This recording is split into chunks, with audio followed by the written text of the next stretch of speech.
국민 여러분, 안녕하셨습니까? 인도 태평양 전략연구원의 최수용입니다. 오늘은 제가 지금 한반도를 둘러싸고 있는 동북아시아 정세 그리고 국제적인 돌변적인 상황들이 연일 변화되고 있습니다. 해서 늘 우리가 자유는 공짜로 얻어지는 것이 아니란 이 명언을 잘 알고 계시다시피 과연 우리나라가 살아남기 위해서 그리고 살아남는 차원을 초극하여 더 큰 발전의 단계로 진입하기 위해서는 우리가 어떤 일을 해야 될지 몇 가지 관점에서 오늘 말씀을 드리고자 합니다. 저희 인도태평양 전략연구원에서 그동안 고민해왔던 하나의 과제 가운데 하나입니다.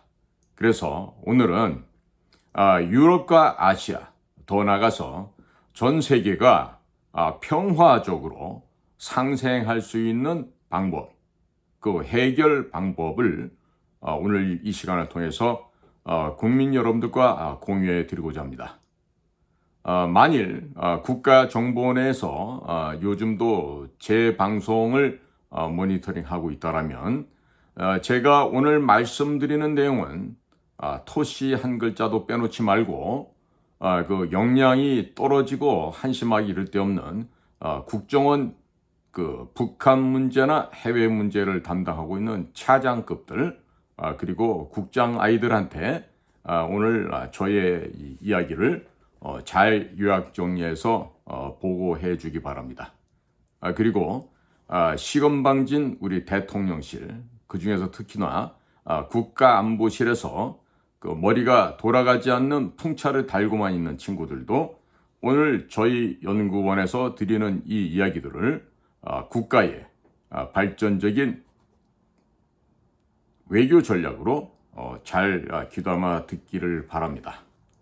여러분들처럼 현장에서 일을 하지 않고 책상머리에서 글자로 페이퍼로 세상을 배운 철없는 아이들은 입에서 구상유취, 입에서 젖비린내가 나듯이 지금 현재 하고 있는 짓을 보면은 불안하기 짝이었습니다. 마치 강보에 쌓인 아이가 물가에 가 있는 듯한 그런 느낌을 받게 되는데 오늘 유럽과 아시아 나아가서 전 세계가 평화적으로 상생할 수 있는 이 해법 이것을 말씀드릴 테니까 잘 듣고 꼭 요약 정리해서 위로도 보고하기 바랍니다.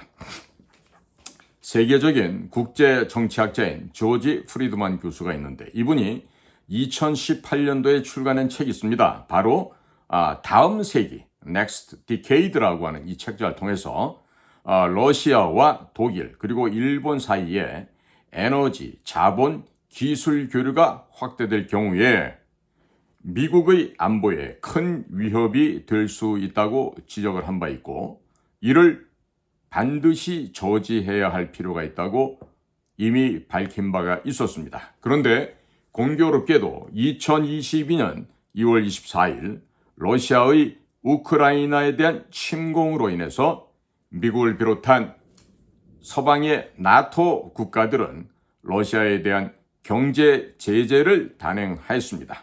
또한 2022년 9월 26일 새벽 2시 23분경 러시아와 독일을 연결하는 해저 가스관이 있습니다. 이름하여 노드스트림 1, 노드스트림 2가 있는데 이 가운데 노드스트림 1의 라인 2개가 파손이 되어 현재까지도 사용 불능에 빠지는 사건이 발생하였습니다.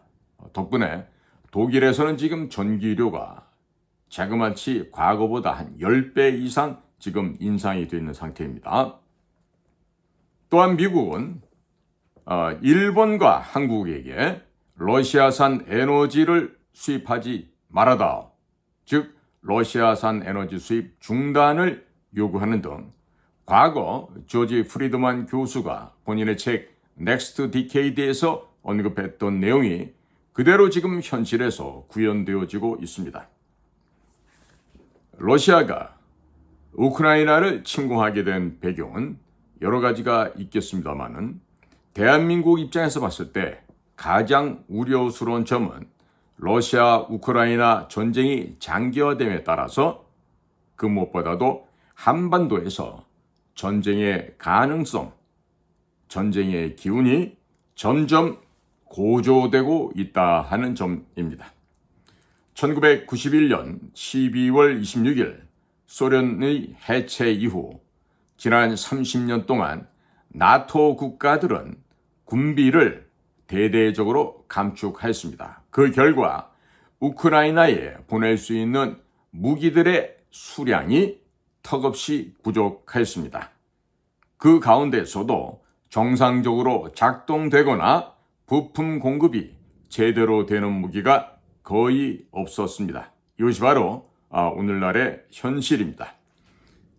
이에 대해서 위기를 느꼈던 폴란드, 루마니아, 에스토니아, 노르웨이 등 러시아와 국경을 접하고 있는 동유럽 및 북유럽 국가들은 급하게 한국산 무기들로 무장하기 시작했습니다.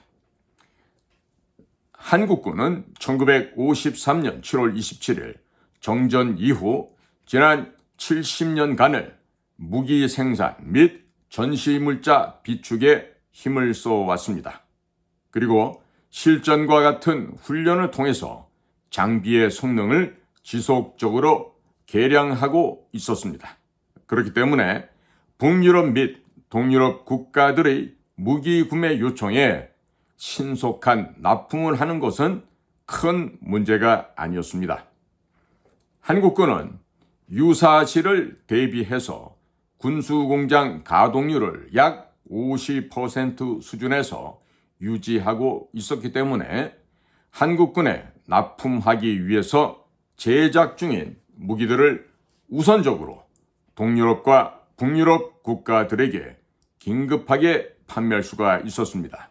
그 사이에 군수공장 가동률을 100%까지 끌어올린다는 것은 전혀 문제가 되지 않았습니다. 대한민국은 반도체, 철강, 첨단 센서, IT 등 무기체계 생산에 필요한 모든 부품을 자체적으로 생산하고 있는 국가이기 때문에 국내에서 군수공장 증설이 어려운 일도 아니며 기술 이전 및 현지 공장 건설 등도 잘 해줄 수가 있습니다. 이러한 이유 때문에 위기에 처한 동유럽과 북유럽 국가들이 납기일도 제대로 안 지키고 도입 비용 및 유지 보수 비용이 엄청 비싼 유럽산 무기 체계를 구매할 이유가 없어졌습니다.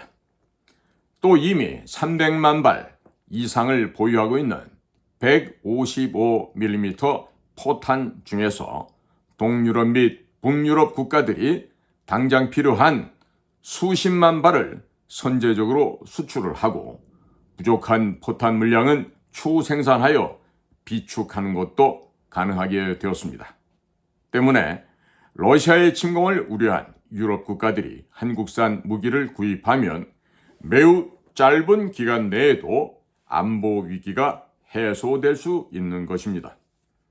또한 한국산 전차, 장갑차, 자주포, 미사일의 경우는 러시아와의 불금 사업을 통해서 획득한 러시아 기술에 한국이 미국산 무기 체계를 도입을 하면서 절충 교육으로 받아온 미국산 기술 그리고 한국산 첨단 전자기술이 접목되었기 때문에 러시아가 상대하기에는 만만치 않은 무기 체계들입니다.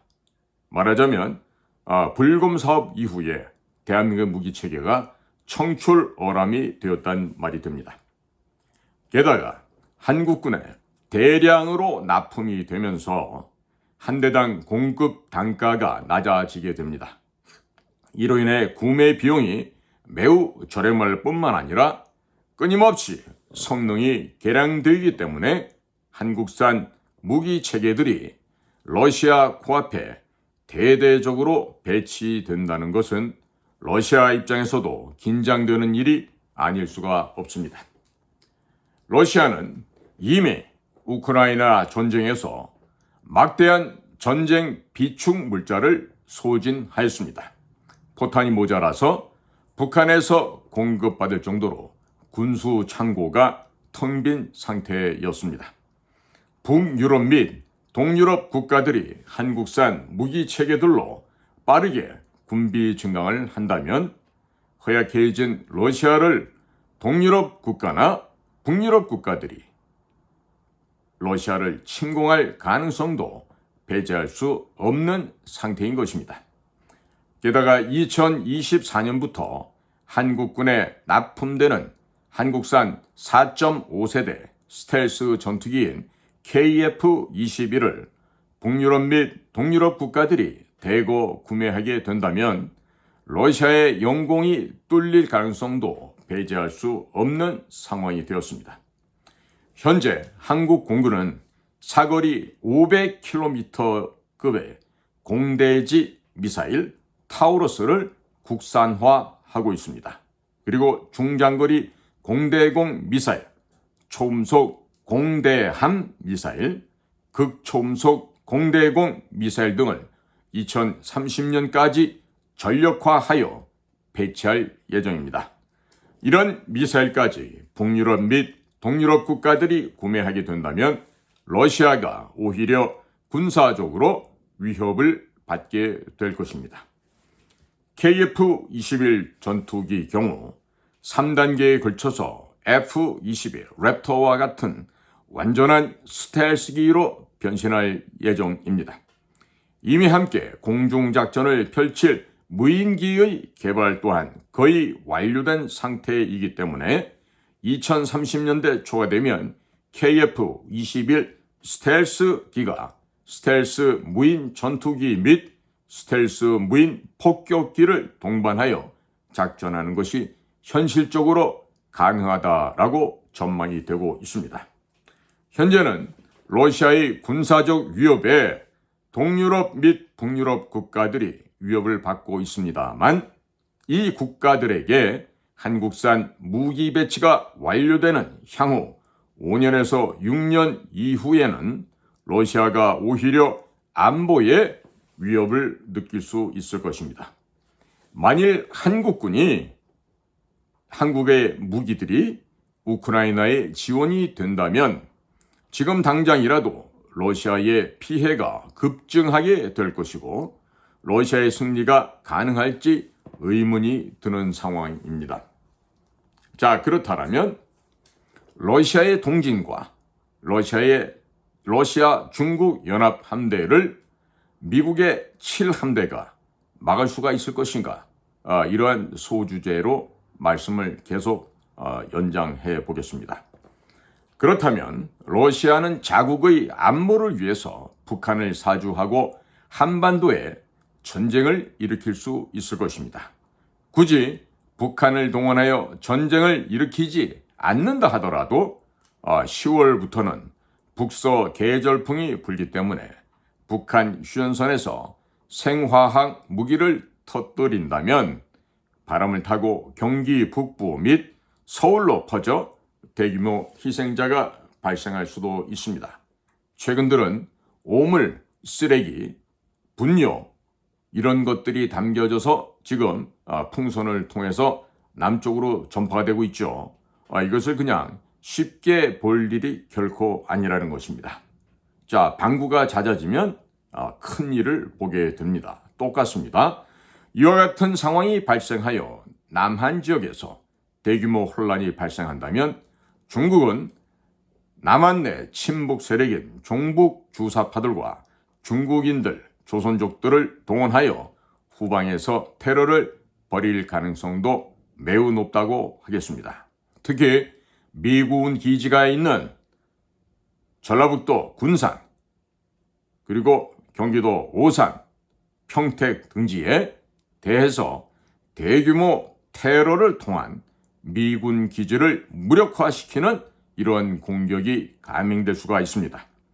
이리하여 미국 내에서 주한미군 철수 주장이 일어나게 만들 가능성 또한 배제할 수가 없는 상황입니다. 결국 주한미군이 어찌할 방도가 없이 철수할 수도 있다는 점을 간과해서는 안 될 것입니다. 이처럼 대한민국 남쪽 지역에서의 혼란은 러시아, 중국, 북한 이 3국이 모두 바라는 바이기 때문에 충분히 가능한 시나리오가 될 것입니다.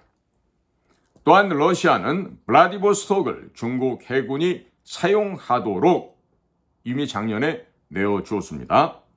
러시아 중국 연합 함대를 구성하여 알래스카 지역으로 진출할 가능성 또한 배제할 수 없는 상황이 되었습니다. 실제로 러시아는 블라디보스톡 항을 중국군의 함정들이 기항하도록 허가해 주었습니다. 동해상에서 러시아 중국 연합 해상 훈련도 실시하는 등 극동 지역에서의 군사적 움직임을 활발하게 추진하고 있습니다. 최근에는 두만강 하구를 러시아, 중국, 북한이 공동 개발하기로 합의하였습니다. 이렇게 되면 동북의 중국의 동북 삼성 지역, 즉 용영, 길림, 흑룡강 이 동북 삼성 지역에서 만들어진 물품들이 배에 실려서 두만강을 따라 블라디보스톡 항으로 이송된 후에 대형 컨테이너 선박에 실려 미국으로 혹은 유럽으로도 수출이 가능하게 될 것입니다. 러시아, 중국, 북한으로 이어지는 두만강 하구 지역 개발이 되기 시작한다면 또 이것들이 좋은 결과가 생겨서 번영하게 된다면 중국 해군의 동해 진출이 활발해지게 될 것입니다. 만일 러시아 해군과 중국 해군이 합동 군사작전을 통해서 알래스카 지역을 공격하는 것과 동시에 중국 해군이 동중국해와 남중국해에서 군사작전을 감행한다면 극동아시아 지역을 홀로 담당하고 있는 미 7함대와 일본 해상자위대는 이를 막아내기 어려울 것입니다. 현재 미 제7함대와 일본 해상자위대의 전력의 대부분은 동중국해를 통해 태평양으로 진출하고자 하는 중국 해군을 막는 데 집중되고 있습니다.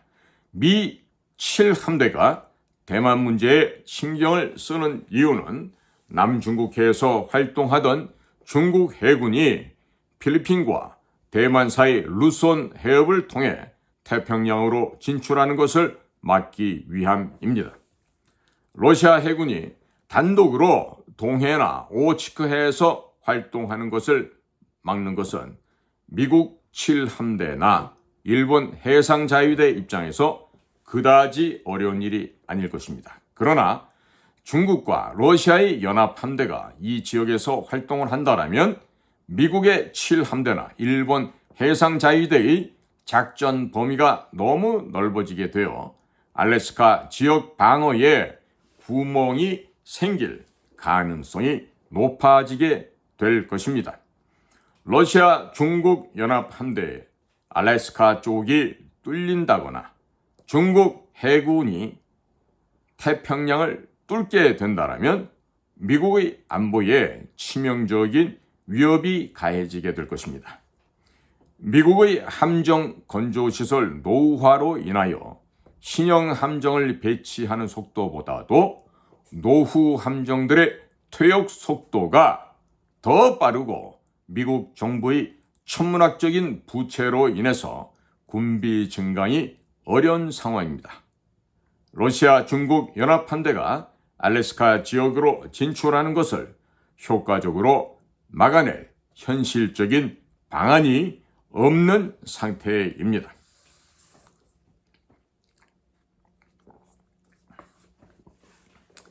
다음으로 이 유럽과 아시아, 유라시아에서 평화 상생 해법과 대중국 포위 전략에 대해서 말씀을 드리겠습니다.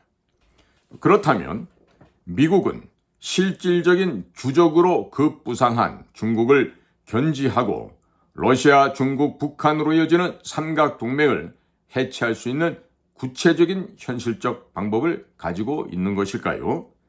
해답은 대한민국이 갖고 있다입니다. 그것은 즉각적으로 러시아 우크라이나 전쟁을 종식시키고 대한민국을 앞세워 북한을 흡수 통일하게 만들면서 북한 주민들을 동원하여 러시아 연해주 지역을 개발하도록 만드는 방안입니다.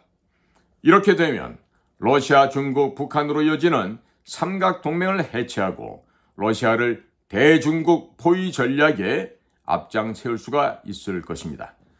1850년대 이후 러시아 정부는 극동아시아 지역을 개발하려고 하였습니다만 식량 부족으로 인해서 개발이 원활하지 못했습니다. 일부 유태인들을 강제 이주시켜서 농사를 짓게 하였습니다만 실패하였습니다. 그 당시 극동아시아 지역으로 강제 이주해온 이들이 모여 살고 있던 곳이 바로 하바롭스크에서 서쪽으로 약 150km 떨어진 비로비잔 자치주입니다.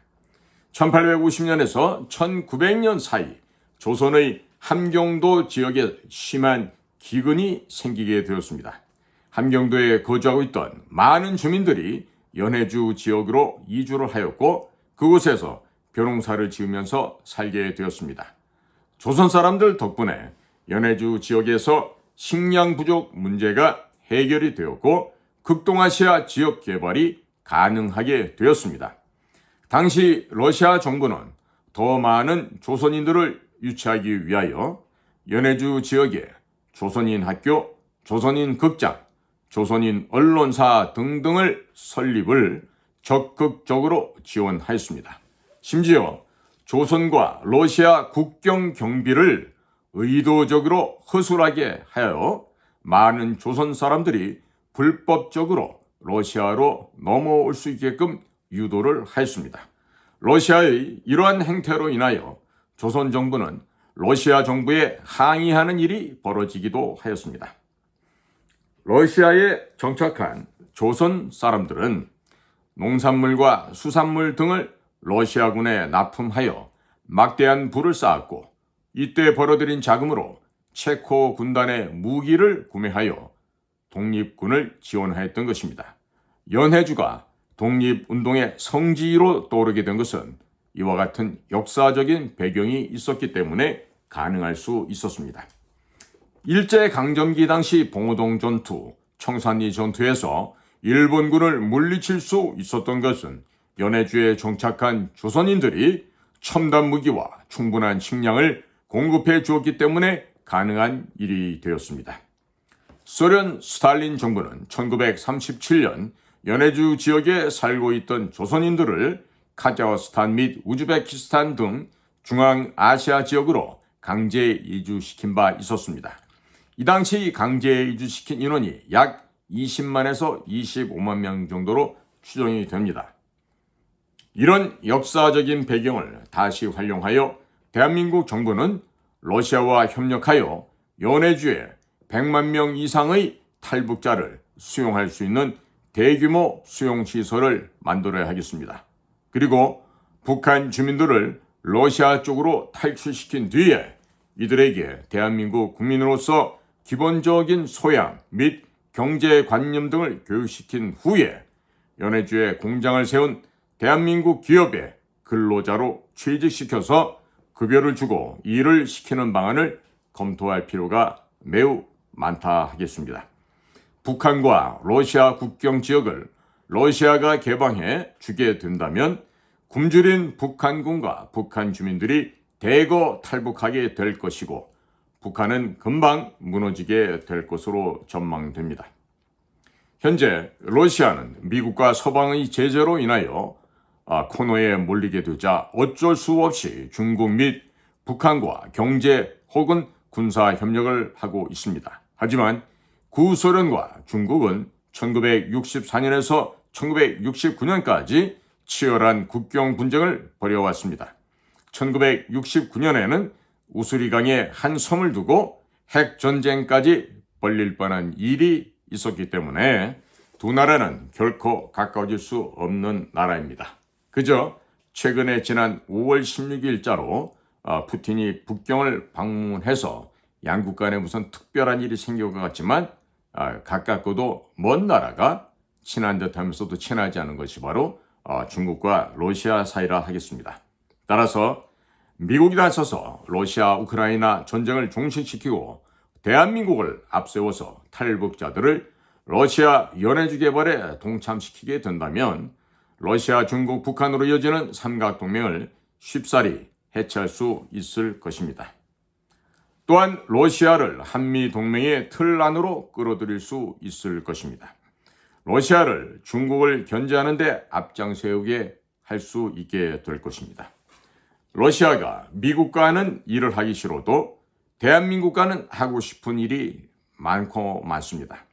물론 대한민국 뒤에 미국이 있고 미국의 입김을 대한민국 정부가 강하게 받고 있다는 사실을 잘 알면서도 러시아는 대한민국이 같이 협력하며 비즈니스를 하자고 하면 하지 않을 수가 없을 것입니다.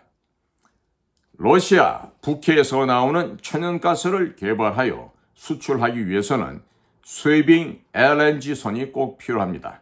현재 한국의 조선 3사 이외에는 이 지구상에서 쇠빙 LNG선을 만들 수 있는 곳이 없습니다. 이 때문에 러시아가 북해 개발을 위해서라도 대한민국의 요청을 무시할 수 없을 것으로 전망이 됩니다.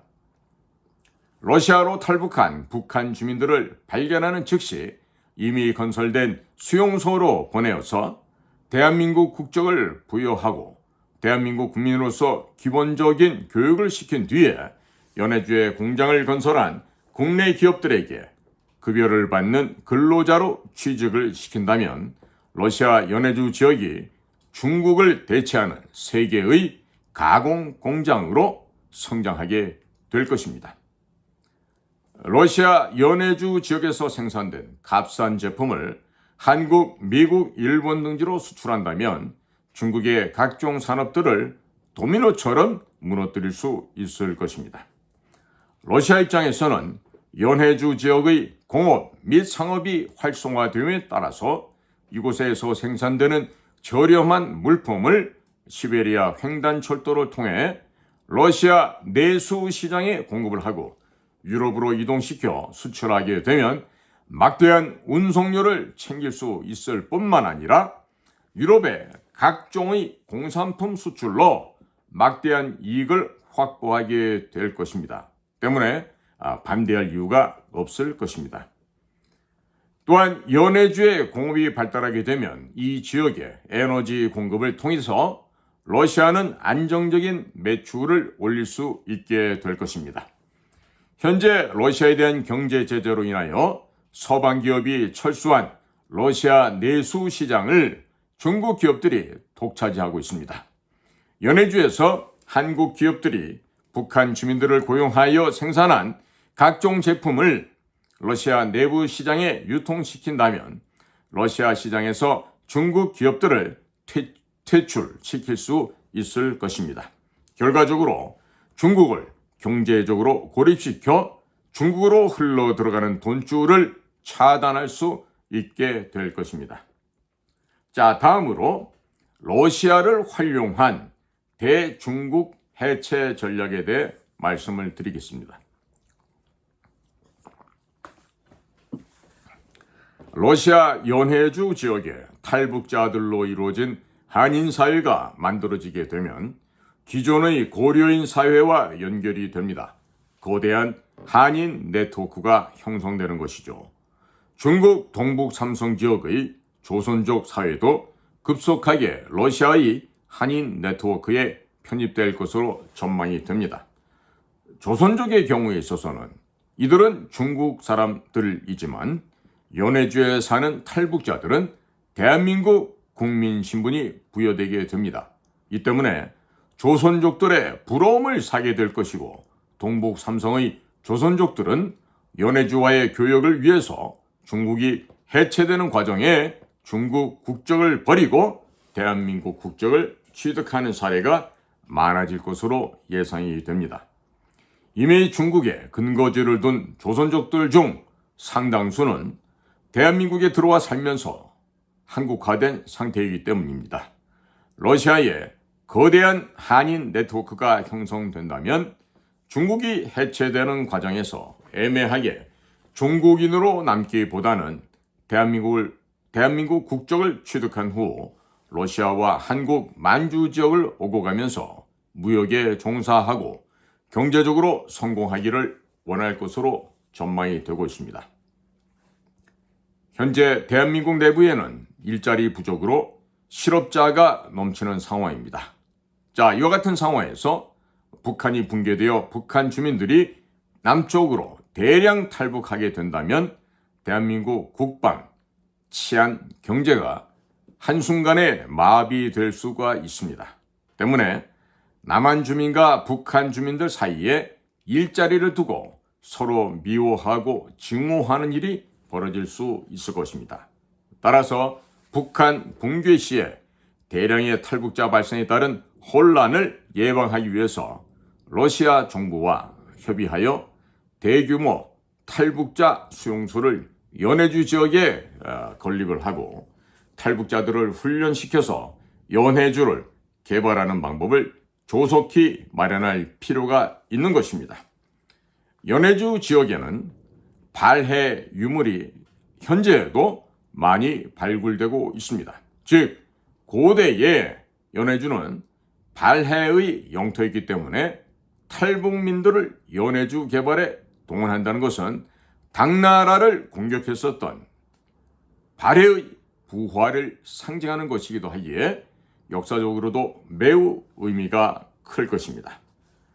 대한민국 정부가 북한을 흡수 통일하는 과정에서 약 2천만 명에 달하는 북한 주민의 의식주를 단기간 내에 해결해 준다는 것은 불가능한 일입니다.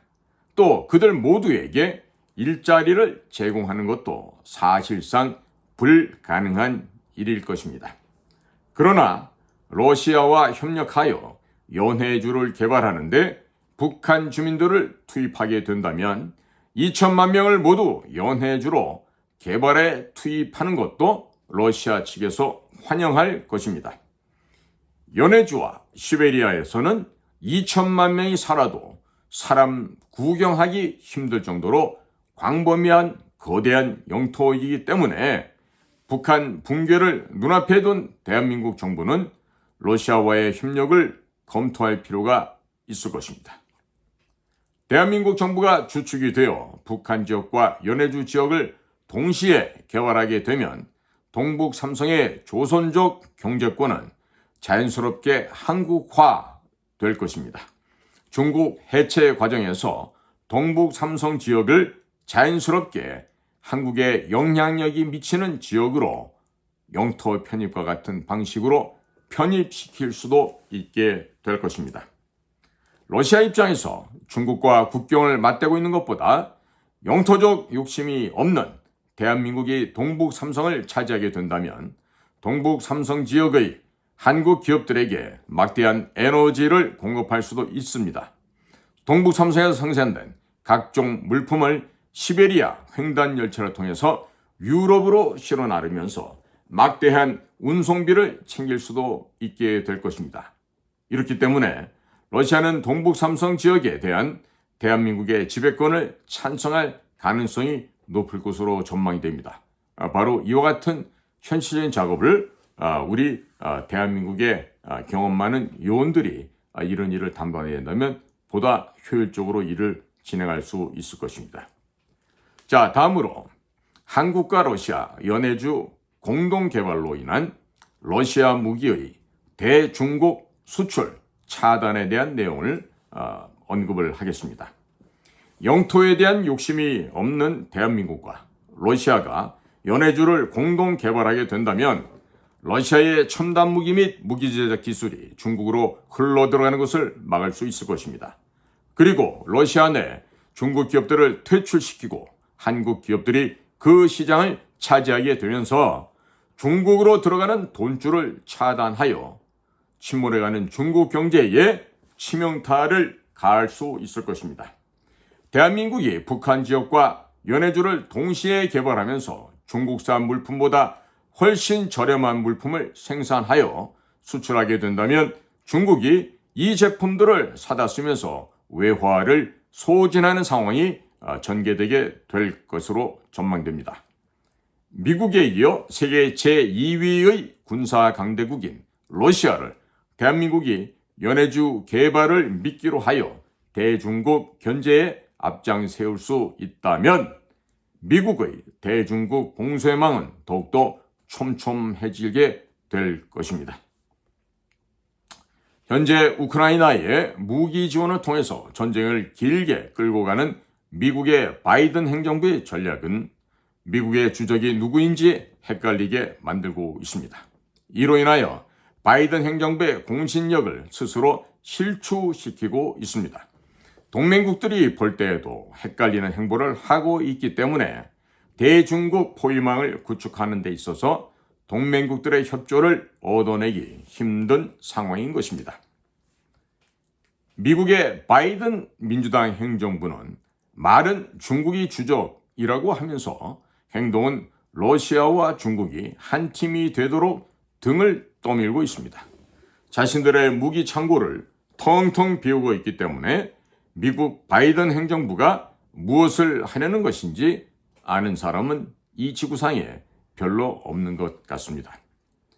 대한민국을 앞세워서 연해주 지역을 공동 개발하면서 러시아를 중국으로부터 떨어지게 만들고 북한을 흡수 통일한 후에 주1 미군을 북한 지역에 주둔시키면서 한국군이 북중 접경 지역 경계의 경계 방어를 맡는다고 한다면 중국은 군비 경쟁을 하다가 파산하게 될 것입니다.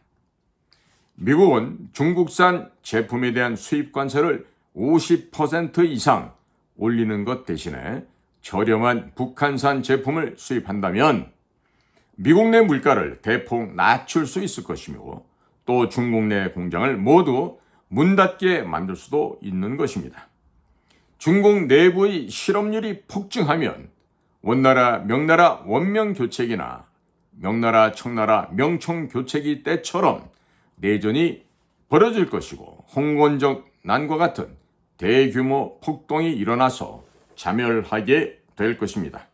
그리고 최첨단 반도체, 부품, 기술 등의 대중국 유입을 차단하면서 한국산 무기들을 남중국해 국가들에 대거 판매하여 중국이 군비 증강하도록 유도한다면 중국 경제의 몰락을 가속화시킬 수 있을 것입니다.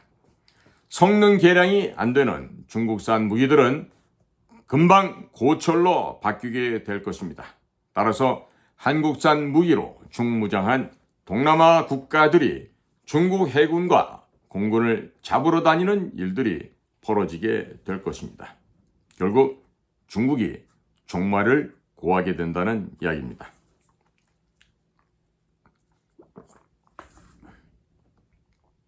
다음으로는 대한민국의 핵무장은 중국의 붕괴를 가속화시킨다. 이와 같은 소주제를 말씀드리겠습니다. 자, 이런 상태에서 미국이 대한민국에게 핵무장을 허용한다면 중국은 미국과의 패권 전쟁이 아니라 동북아시아의 패권을 두고서 대한민국과 패권 전쟁에 몰입할 수밖에 없게 됩니다. 그러므로 인해 미국은 중국을 상대하는 것이 한결 수월해지게 되는 것입니다.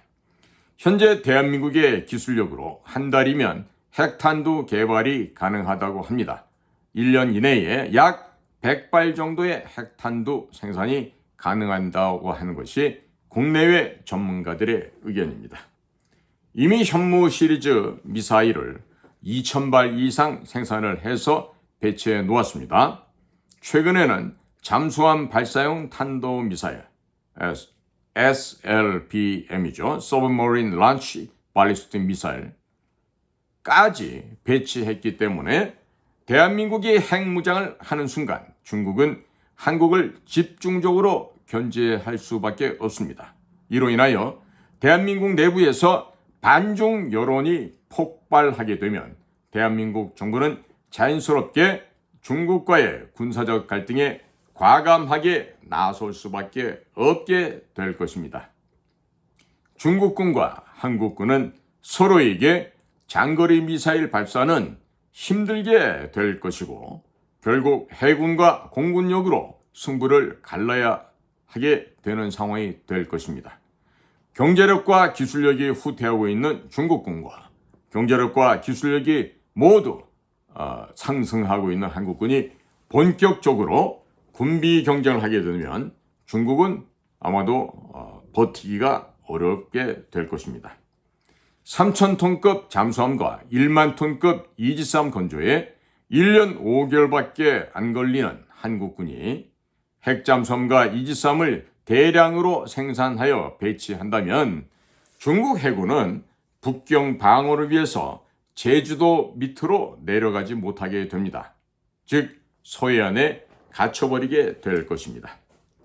함정 부족으로 고민하고 있는 미국에게는 큰 힘이 될 수 있을 수밖에 없습니다.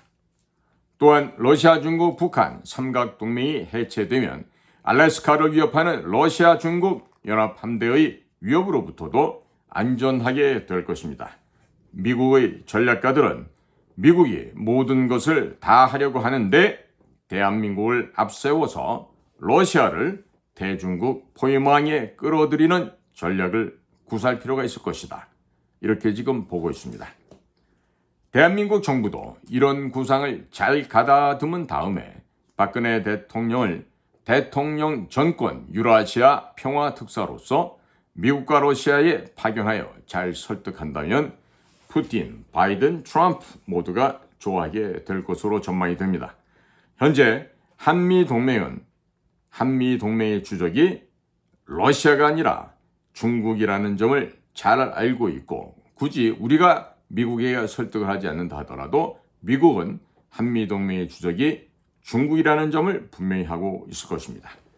이와 같은 전략을 가지고 러시아와 미국을 잘 설득을 하고 또 우크라이나 재건 사업에 우리 기업들이 진출할 수 있는 방안도 현실적으로 공리적으로 모색을 해야 되겠습니다.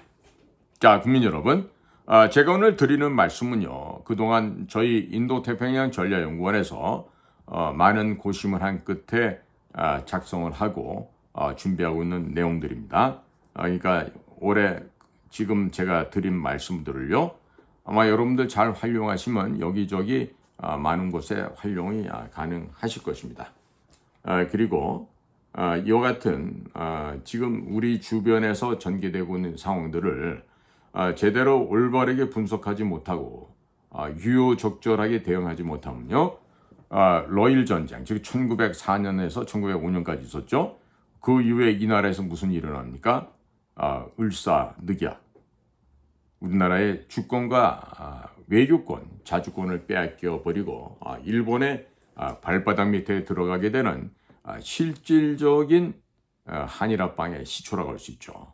지금부터 정확하게 120년 전의 일입니다. 그런데 왜 그런지 지금 대한민국에서 전개되고 있는 상황은 조선 왕실이 지금 현재 대통령실과 비교될 만큼 그렇게 아주 데자뷰가 극심하게 일치가 되고 있고요.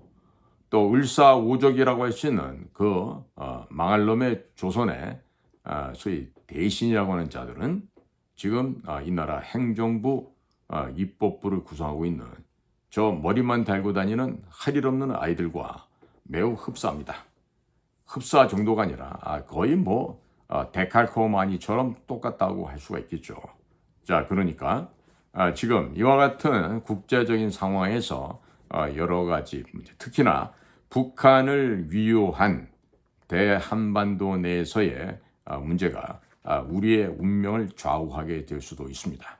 자, 지금 천재일우의 기회가 조국 통일이라는 성업을 달성할 수 있게끔 만들어주고 있는데 할 일 없이 실제적인 일을 하지 않고 먹고 놀고 쉬고 자고 있는 그와 같은 대한민국의 기관에 계시는 소위 국가 공직자 여러분들, 이제는 좀 정신 차려야 될 때가 되지 않았나 하는데요. 지금 여러분들이 그런 식으로 일을 안 하고 미래에 대한 대비를 하고 있지 않으면요, 어느 순간에 정권이 바뀌어서 여러분들의 밥줄이 다 떨어져 나가고 아마도 연금조차도 사라지게 되는 그런 날이 올 수도 있다는 것을 명심하기 바랍니다. 자, 사람의 앞날은 단 내일 순간도 한 치 앞도 내다볼 수 없는 것이 사람들의 최대한도의 능력이 그렇습니다. 그러니까 보다 겸손하게 현실에 발을 딛고 이 나라의 미래를 대비하는 지혜롭고 부지런한 우리 대한민국의 국민들이 되시기를 희망하면서 오늘 저희 공작관 TV 그레이트 게임을 마치도록 하겠습니다. 여러분들의 귀한 시간을 저희 방송과 함께 해주신 데 대해서 충심으로 감사 인사를 한 분 한 분께 드립니다. 저는 인도태평양 전략연구원 최수용이었습니다. 감사합니다.